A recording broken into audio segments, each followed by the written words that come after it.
Amigos televidentes de Esferas de Poder, queremos dar la bienvenida al doctor Fulgencio Severino, cardiólogo, experto en seguridad social y coordinador nacional del movimiento Patria para Todos, un movimiento político.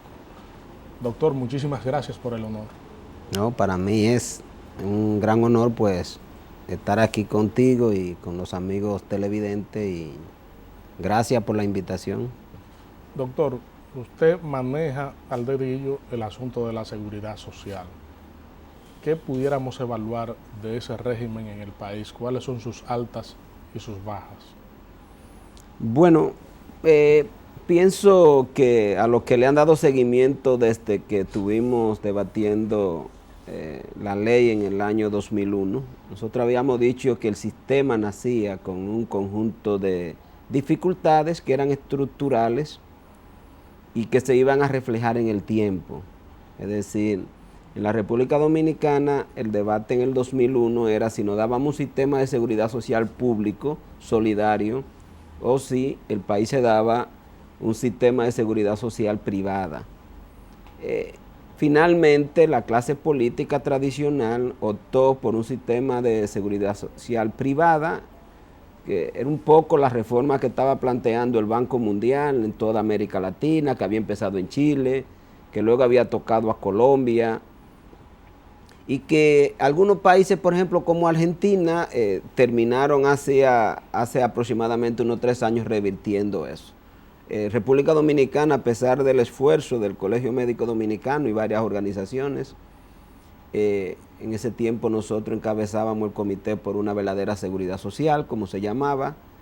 Planteamos a la nación que había que evitar que el sistema que nos diéramos fuera un sistema que cayera en propiedad de los bancos. Y eso finalmente no se aceptó.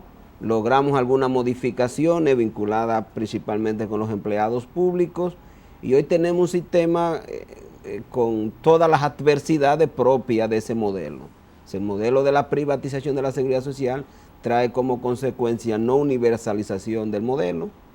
No es solamente aquí, tú vas a Colombia y no han podido llegar a más de un 60%, muchísimos años después.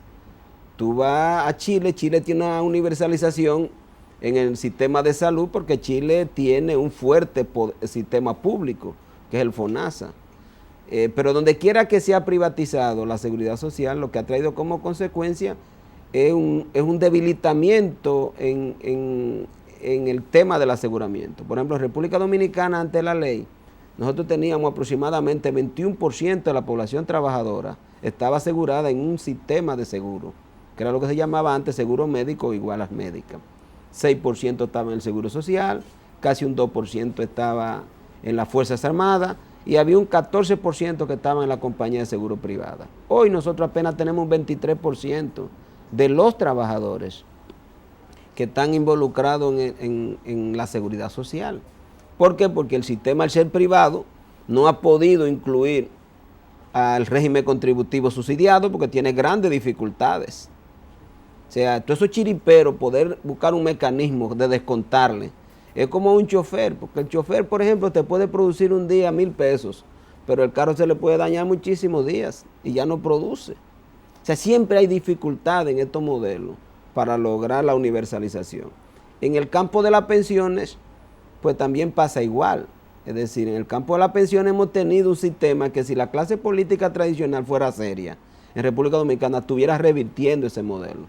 ¿Por qué? Porque ha tenido un nivel de rendimiento de 2%. O sea, la tasa de interés que ha conseguido los fondos de pensiones por encima de la inflación es de un 2%. Con una tasa de interés, una rentabilidad de un 2%, tú puedes estar seguro que tú no alcanzarás una pensión de más del 20% de tu salario. ¿Qué significa, doctor, eso de que solo el 23% de los trabajadores están afiliados al régimen de seguridad social o reciben los beneficios de ese régimen? En términos numéricos, ¿cuántos faltarían y cuál es la cantidad que significa ese 23%? Bueno, lo primero que tenemos que ubicarnos es que la masa de trabajadores en la República Dominicana es de aproximadamente 3,5 millones de personas.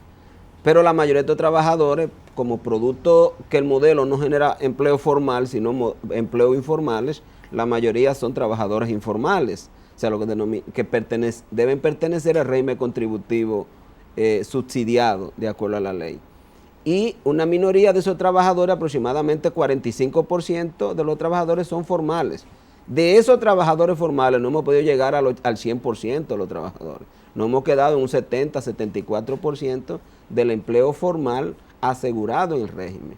Por eso ustedes ven que apenas hay 2,5 millones de personas afiliadas al régimen contributivo. Y esos 2,5 millones, una buena parte, la mayoría son trabajadores, aproximadamente 1 millón, sus familiares, y hay casi 100,000 personas que no son dependientes, que son vinculados. Un hijo mayor ya de 21 años, la madre del trabajador, el padre del trabajador, y en muchos seguros, por ejemplo, como el SENMA en el colegio médico, se incluyen trabajadores o familiares que no son ni siquiera trabajadores. Es decir, que no son, por ejemplo, ni madre, ni padre, ni hijos. Y por eso hemos llegado a 2,400,000 afiliados en el régimen contributivo. Ahora, como te señalé, solamente trabajadores tenemos 3,5 millones. El problema es que esos 3,5 millones, vuelvo, insisto, más de casi 1,800,000 son trabajadores informales.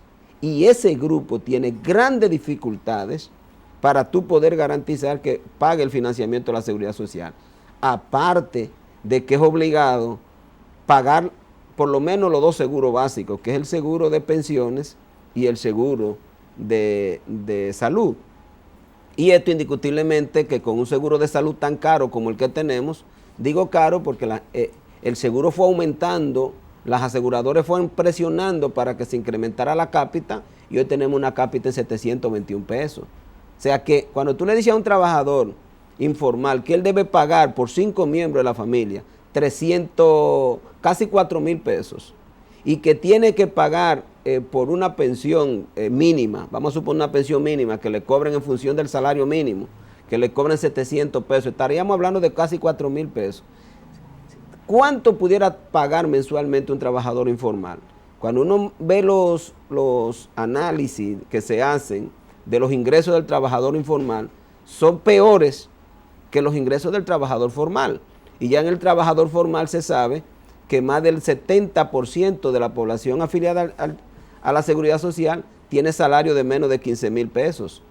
Entonces, estamos hablando de una sociedad de salario de miseria, que se privatice el financiamiento de los servicios de salud y los servicios de pensiones, y naturalmente eso trae como consecuencia que una buena parte del trabajador informal no la va a poder pagar. Entonces, el sistema va a necesitar una reforma obligada. Una reforma primero que permita que el trabajador informal se pueda afiliar a salud independientemente que no lo haga pensiones, porque es una doble carga para él. Segundo, ¿cuál va a ser el sistema de financiamiento del régimen contributivo subsidiado?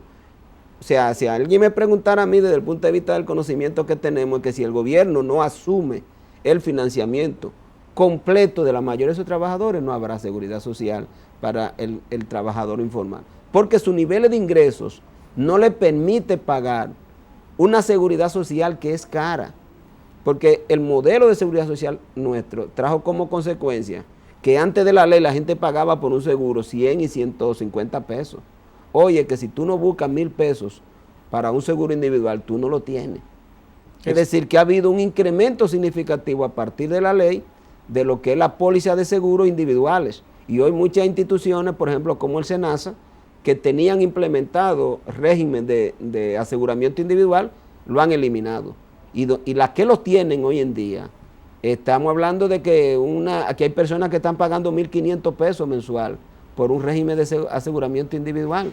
Es decir, que a nosotros nos parece que los problemas que tenemos son propios de este tipo de modelo privado. Es que la privatización no ha funcionado en República Dominicana en ninguna de las partes que se decidió. Ni funcionó con la privatización del azúcar, ni funcionó con la privatización de la energía eléctrica, ni funcionó con la privatización de la salud, ni va a funcionar con la privatización de las pensiones.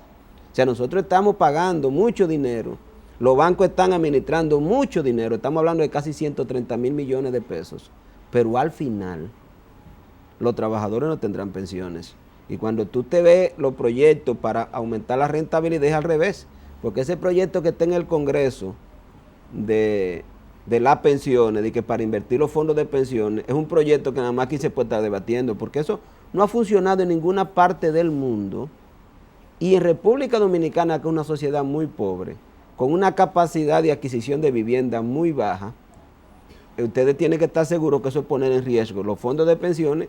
Y yo, que soy miembro en el Consejo Nacional de la Seguridad Social por el Colegio Médico, me voy a oponer a la inversión en ese capítulo, porque eso es darle a los ingenieros recursos económicos para que ellos ya no tengan el riesgo si se venden o no se venden los apartamentos o la casa que construyan. Hoy un ingeniero tiene que ir a la banca privada a hacer un financiamiento propio de él.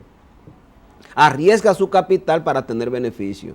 Lo que está planteando el proyecto es que los ingenieros, o no los ingenieros, sino 2 o 3 compañías que son las que tienen acceso a hacer lo que se denominan venta de acciones o fideicomiso, que es una especie de un título que hacen estas compañías sobre la base de lo que es la rentabilidad que ellas tienen probable, y se la venden a los fondos de pensiones.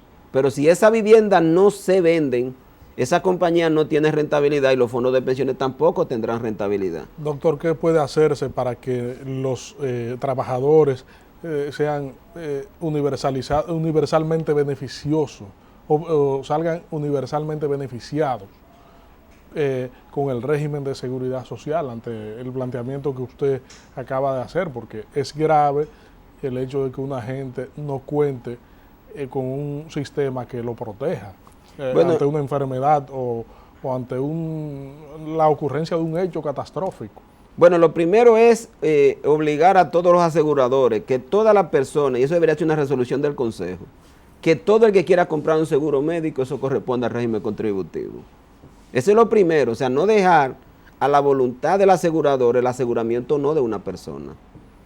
Y segundo, controlar el monto del aseguramiento. Porque es que la gente está pagando demasiado dinero por un aseguramiento privado. El segundo elemento es que el gobierno disponga en el presupuesto de la nación una cantidad de recursos que sea aproximadamente el 3.5% del Producto Bruto Interno, que estaríamos hablando en este momento de 3 puntos y algo de casi 2.000 millones de pesos, estaríamos hablando de casi 50.000 millones de pesos, que sería el presupuesto que el gobierno tendría que disponer en salud para garantizar el aseguramiento universal. Es que el gobierno, si le entregara al SENASA para el régimen contributivo subsidiado una cantidad de recursos, aseguramiento te voy a poner a 5.000 pesos por persona. El SENASA hoy recibe a 2.181 pesos por el régimen subsidiado, pero tienen que ir obligados a los hospitales. Pero el SENASA, yo estoy convencido que con 5.000 millones de pesos, 5.000 pesos por persona, pudiera afiliar una gran cantidad de personas. Entonces, ¿qué es lo que tiene que hacer el gobierno? Decir, la responsabilidad es del Estado, garantizar que todos los ciudadanos tengan un seguro médico financiado por el Estado. Pero hay gente que quiere tener financiamiento privado. Entonces, el Consejo debe tomar una resolución que implique que todo el que sale a comprar un seguro médico le cueste 721 pesos, no que le cueste más de ahí. Tercer elemento que para nosotros pensamos que es importante, que el gobierno asuma el compromiso de implementar las pensiones subsidiadas. Es que el programa Solidaridad tiene que ir siendo sustituido por un programa institucional que se llama Sistema Dominicano de Seguridad Social, que establece que hay 2 grupos poblacionales a quien hay que garantizar una pensión subsidiada y establece el monto. La ley dice, todo discapacitado; segundo, todo envejeciente sin recursos; y tercero, todas las madres solteras desempleadas deben recibir una pensión subsidiada equivalente al 60% del salario mínimo. ¿Con cuánto el gobierno haría esto? ¿Usted quiere que le diga con cuánto? El gobierno haría esto con aproximadamente 25 o 30 mil millones de pesos. ¿Cuánto está gastando el gobierno en el programa Solidaridad en este momento? Casi 16 mil millones de pesos, casi 20 mil millones de pesos. Y muchísimos programas sociales que andan por ahí, que lo que andan es dilapidando recursos. Entonces, el problema en la República Dominicana no es que no hay recursos, es que los recursos se están dilapidando, se están dispersando y se están invirtiendo en cosas que no lo establece ni siquiera la propia ley, porque lamentablemente nuestra clase política prefiere las decisiones individuales a las políticas institucionales. Y eso naturalmente tiene un impacto negativísimo para la sociedad. Por eso aquí hay el programa Solidaridad, tiene más de 1 millón de beneficiarios y sin embargo uno ve que al final el impacto que ha tenido en reducir la pobreza extrema y la pobreza es mínimo. ¿Por qué? Porque el monto de la prestación es insignificante. Estamos hablando de darle a una persona $20 mensual. Con $20 mensual nadie hace nada en este país. En cambio, si se aplicara lo que dice la ley, que es el 60% a los hogares, y si aplicara la ley en el tema de lo que, por ejemplo, que los envejecientes tengan niveles de protección y que los envejecientes no sigan dependiendo de la familia, sí que es lo que pasa en la República Dominicana, y nosotros en medicina lo vemos mucho, que una persona mayor de edad tiene un accidente cerebrovascular, ya no se puede valer por sí mismo, y está él inhabilitado, pero hay que buscar un familiar que lo inhabilite. O sea, queda un familiar de ese envejeciente también inhabilitado porque alguien tiene que atenderlo. ¿Por qué? Porque aquí no hay donde asistir desde el punto de vista familiar a las personas envejecientes o a las personas que caen en un grado de discapacidad. Entonces, si nosotros, si el Estado Dominicano decidiera implementar una política de protección al envejeciente, ¿qué haría? Que a esa señora que está cubriendo, que está asistiendo a ese envejeciente, le pondría un salario. Pues que eso es lo que hacen los países del mundo. O sea, en España, por ejemplo, tú vas y si no hay casa para llevar a ese envejeciente, le pagan a la persona que lo atiende. Y yo creo que lo que la República Dominicana tiene que avanzar de manera significativa es hacia una política de protección social auténtica, verdadera. Y si lográramos eso, claro está que la sociedad primero tiene que empoderarse y presionar a la clase política. O sea, sin importar el partido, porque regularmente ningún partido se va a permanecer permanentemente y toda la vida en el Estado. Pero se necesita que hoy está el PLD, que mañana estaremos un grupo progresista del país, pasado estará otro. O sea, de alguna manera el poder se va a ir alternando en algún momento en la República Dominicana, y lo que se necesita es que estas políticas sociales se mantengan en el tiempo, pero que sean políticas sociales institucionales, que cuando yo llegue a viejo tenga garantía de tener una pensión, que cuando tú llegues a viejo también la tenga. Pienso que eso es lo que habría que hacer en la República Dominicana. Doctor, con su permiso, vamos a una pausa aquí en Esferas de Poder y en breve regresamos. Continuamos conversando con el doctor Fulgencio Severino, experto en seguridad social, cardiólogo y dirigente político. Doctor, ¿cómo pudiéramos evaluar la participación de un médico en actividades políticas y cuál es la propuesta que tendríamos para la población con un movimiento que está emergiendo y que trata de situarse en la preferencia del electorado? ¿Cómo se puede atraer en un sistema bipartidista prácticamente en el país la simpatía de gente que está acostumbrada a no perder, a que gane el que más votos tiene? Bueno, varios elementos. Lo primero es que, como decía Jesús, a Dios lo que es de Dios y al César lo que es del César. O sea, la medicina para los enfermos y para la prevención de la enfermedad, la ingeniería para la construcción y naturalmente la actividad política es para la distribución de la riqueza que produce una nación. Es decir, cuando uno se involucra en la actividad política quiere decir que tiene algún propósito. La mayoría de los seres humanos vivimos con propósito.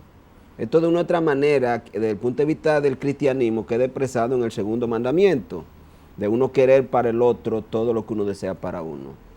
Entonces, la actividad política es, yo pudiera decir que es la actividad donde uno tiene mayores potencialidades para hacer cosas en grande a favor de los demás, a favor de su país, a favor de lo que más necesita. Lamentablemente, la política en República Dominicana y en la mayoría de los países del mundo ha sido asumida por gente que lo que busca es acumular riquezas.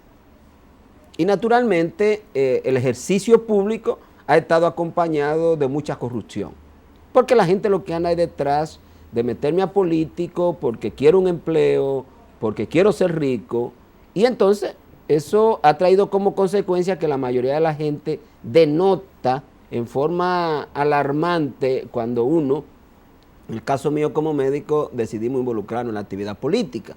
De todas maneras hay que vencer esa concepción, o sea, la política ha sido ejercida por muchos hombres que han alcanzado la grandeza, como Duarte, o sea, no solamente ha predominado la podredumbre en la política, sino que también en la política ha dominado en determinada fase de la vida las virtudes. Tú agarras a Gandhi, por ejemplo, en la India, Duarte en República Dominicana. O sea, hay muchos hombres, muchos ejemplos que uno puede señalar como virtuosos en la política. ¿Qué es lo que hay que hacer en la República Dominicana? Recuperar lo que se ha perdido en la política, la ética y la moral. O sea, ¿qué es lo que nosotros tenemos? Políticos dedicados a tomar decisiones buscando beneficios particulares. El bien común no predomina en la mayoría de los políticos en la República Dominicana, pero eso tiene que detenerse en algún momento, porque las consecuencias de ese comportamiento se está viendo. Como decía Confucio, cuando los de arriba no salen en auxilio de los de abajo, pierden su casa. O sea, en República Dominicana la mayoría de los ciudadanos vivimos en un estado de inseguridad permanente. Y eso es la consecuencia de una clase política que ha asumido modelos económicos y modelos sociales que han marginado y excluido a la mayoría de la sociedad. Y hoy tenemos un cuadro delincuencial dominando la sociedad, dominando la calle. Yo le pregunto a mis estudiantes de la universidad que levanten la mano, las jovencitas, que han sido atracadas o robadas, y yo te puedo decir que el 70 al 80% levanta la mano. Hoy nadie está seguro que si deja un vehículo en la calle. Hoy los atracos y los robos y la muerte se producen en el propio hogar. O sea, hoy nadie está seguro. Y este nivel de inseguridad que vivimos está vinculado con dos elementos básicos. Por un lado, un modelo económico excluyente, un modelo económico que ha creado mucha marginalidad, un modelo económico que ha disociado a la familia porque el nivel de desempleo tan elevado y la dedicación de la gente al empleo informal ha traído como consecuencia que la esposa está aquí y el esposo está en otro lado y los hijos están solos regularmente. Entonces, el otro elemento que ha contribuido a todo esto es que el 25% del presupuesto de la nación se ve en corrupción. Y esto se expresa en la opulencia de los políticos con niveles salariales que no les permiten mostrar su opulencia. Pues yo soy médico en ejercicio público y privado con niveles de ingresos superior a la mayoría de los salarios de los funcionarios públicos. ¿Y qué yo tengo? Yo tengo lo básico porque esta es una sociedad cara, porque es una sociedad que se ha ido privatizando todo y cada día los servicios son más costosos en la República Dominicana.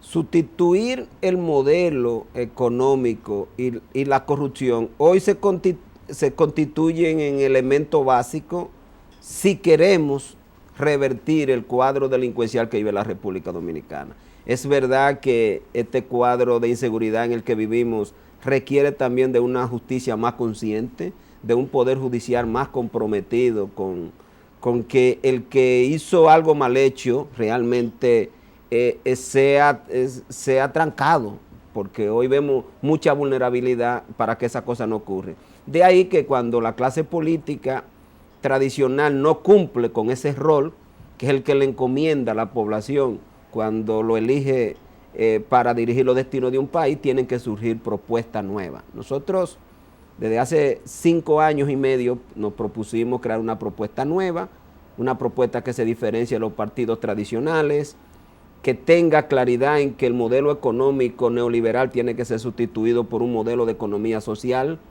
que el Estado tiene que recuperar su compromiso con la sociedad, garantizar que cada ciudadano sea protegido con inversiones públicas, que no pongan en riesgo la seguridad de que la población va a continuar con ingresos económicos cuando se ven situaciones de dificultad y naturalmente que como tú señalas se enfrentan las dificultades de que la gente tiene todavía simpatía por los partidos tradicionales.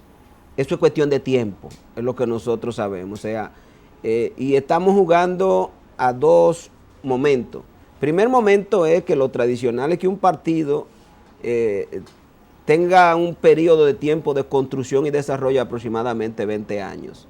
Tú te pones a ver, el PRD le dieron un golpe de Estado en el año 1963 y volvió a ganar en el 78. El PLD, el profesor Juan Bosch, empezó a construirlo en el año 1973 y ganó en el año 1996, 23 años después. Entonces, lo primero que nosotros jugamos es a que la gente no se desespere. Como no somos políticos que andamos detrás de un empleo, y por eso decimos que no hay alianza con los partidos tradicionales por cargo ni por nada de eso, ni por programa. O sea, Patria para Todos es una diferenciación con los partidos tradicionales. El segundo elemento es que hay que apostar a que se desarrolle en la República Dominicana un movimiento social que viene dando grandes manifestaciones de querer hacerlo. Ahí estuvo la lucha por la cementera, la lucha del 4%. Hace 10 años, en el año 2000, la lucha contra la privatización de la seguridad social. O sea, cada vez vemos mayores manifestaciones de sectores de clase media que están empujando hacia más. Hacia más, queremos decir, hacia más educación, hacia más salud. Y esto de una u otra manera va a crear un movimiento social que se lleve del medio los partidos políticos tradicionales. Pero hay que esperar. En política no hay que desesperarse y, como te digo, nosotros somos un grupo de gente que vive en su trabajo. No tenemos el interés, yo no tengo el interés de dejar de ser médico por ser político. Creo que la política es una actividad que se puede llevar concomitantemente con el ejercicio de la medicina. Yo tengo pacientes del PLD, del PRD, reformistas, que no son de nadie y tenemos claridad en que ellos van donde mí detrás de un servicio profesional. Yo no mezclo esas dos cosas, pero pienso que todos los ciudadanos, de una u otra manera, si queremos que la cosa cambie, no podemos estar sentados esperando que alguien nos la cambie, que es el concepto que hay que cambiar. La gente dice, los políticos no sirven. ¿Por qué? Porque no hacen nada por el pueblo, porque no se comprometen y no cumplen. Bueno, hágalo usted. Métase a la política, comprométase con lo demás y cumpla. Porque en el fondo la gente lo que le está diciendo al político, nosotros queremos un político que más que dedicarse a fabricar riqueza para usted se dedique a mejorar la calidad de vida del ciudadano. Porque cuando la gente dice, el político nada más se dedica a él, el político se compromete pero no cumple, quiere decir que la gente está consciente que la política debe ser una actividad para hacer el bien, para actuar en función del bienestar común. Y de ahí que nosotros vemos cada día mayores manifestaciones de que hay sectores en la sociedad dominicana que quieren que las cosas cambien. Estamos apostando a ello, estamos convencidos de que vamos a lograr construir un partido fuerte que desplace a los partidos tradicionales del PRD, el PLD y el Partido Reformista. El modelo de sociedad y el modelo económico que tienen estos partidos, lo que ha generado es mucha pobreza, mucha exclusión, mucha marginalidad y todo el cuadro de inseguridad que hoy tenemos, independientemente de quién sea el líder de esos partidos, quién gane, quién dirige, es la misma cosa.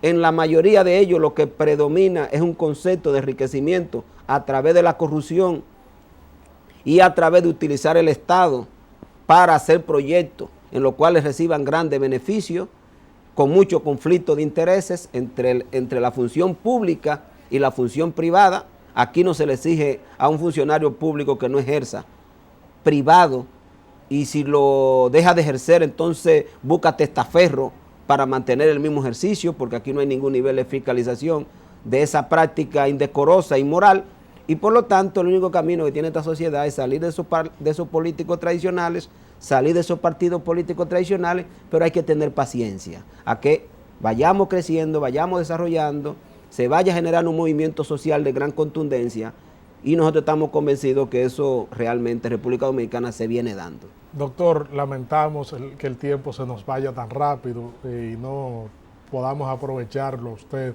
para explotar en toda su dimensión todos los temas de los cuales usted ejerce un dominio absoluto, si se quiere decir, por el conocimiento y el empoderamiento que tiene sobre ellos. De más está decirle que Esferas de Poder estará siempre abierta para que personas como usted se expresen con la propiedad que lo hacen. Gracias. Gracias a ustedes, amigos televidentes. Hemos contado en la entrevista central con el doctor Fulgencio Severino, experto en seguridad social, cardiólogo y coordinador nacional del movimiento Patria para Todos. En breve regresaremos aquí en Esferas de Poder con nuestro invitado especial, César Heredia, presidente de la Unión Nacional Azucarera UNAZúcar. En breve regresamos aquí en Esferas de Poder.